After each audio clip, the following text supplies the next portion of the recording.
Wie ich zu schnarchen aufgehört habe, von Jacques Cazin. Dieses Buch präsentiert vor allem auf natürliche und originelle Weise, wie Sie das Schlafen und die Atemstillstände im Schlaf behandeln können. Eine aktive Methode.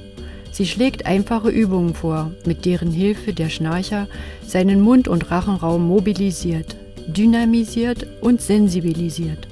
Sie ist anerkannt von zahlreichen Ärzten, Heilgymnastikern, Heilgymnastikerinnen und Naturheilpraktikern sowie Angehörigen des medizinischen Pflegepersonals.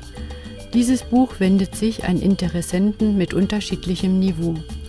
An solche, die das Problem des Schnarchens entdecken, sowie auch an diejenigen, die diese Frage schon gut kennen, aber noch keine befriedigende Lösung gefunden haben. Sie können das Buch über die Edition Net erwerben.